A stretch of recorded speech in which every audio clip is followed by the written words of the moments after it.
Welcome back to the channel. This is Moumita.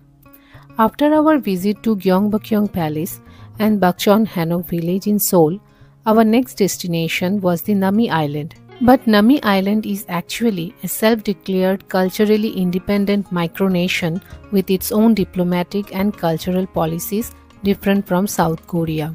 They call themselves Naminara Republic.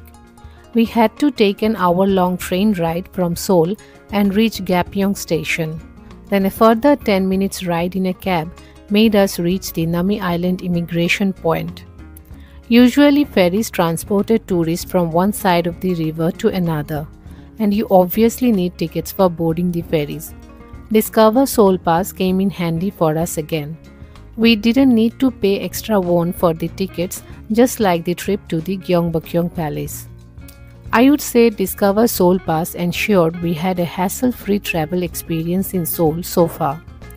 Our ferry had arrived, and luckily it didn't have many passengers, probably due to the fact that it was almost 4 p.m. and a major portion of the tourists had already finished their trip to the island before we arrived, which gave us a wonderful chance to sit upstairs and enjoy some fresh breeze.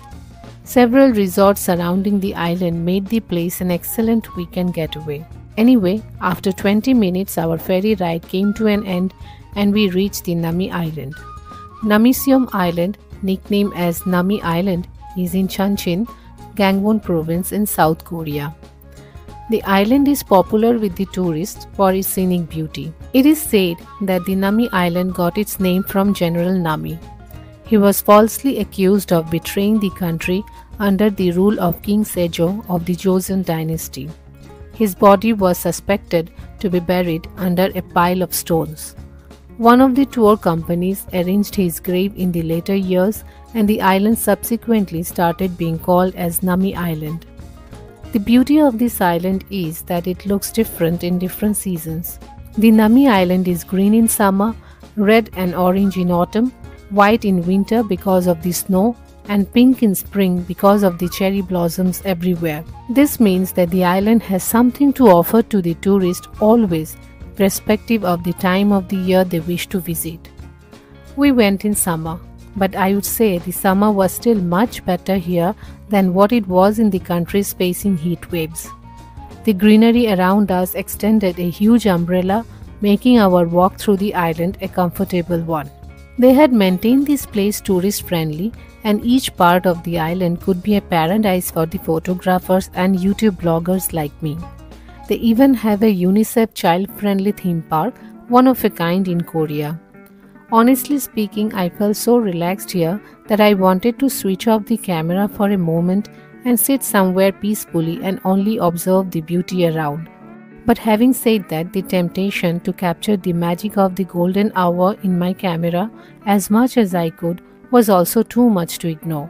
I wanted to record before the daylight started to fade away or the battery levels of my phone became red.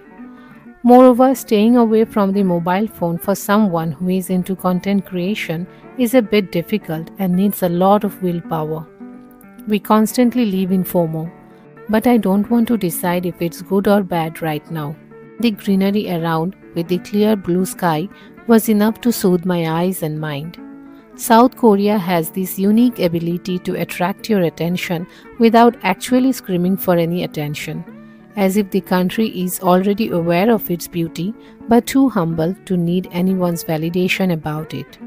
However, Nami Island marked its presence in the travel itinerary for the rest of the world majorly after the release of the popular K-drama Winter Sonata in 2002.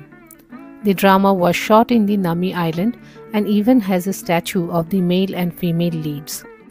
Anyway, we had a peaceful time inside the Nami Island and didn't realize how fast the time flew. Everything was so scenic here. But it was time for us to board the ferry again, reach the other side and return Seoul. And as I looked back at the Nami Island from the ferry, I wondered if any other K-drama apart from Winter Sonata was shot here. Do you know any such name? Let me know in the comments. And don't forget to hit the subscribe button and be a part of our journey in this wonderful country.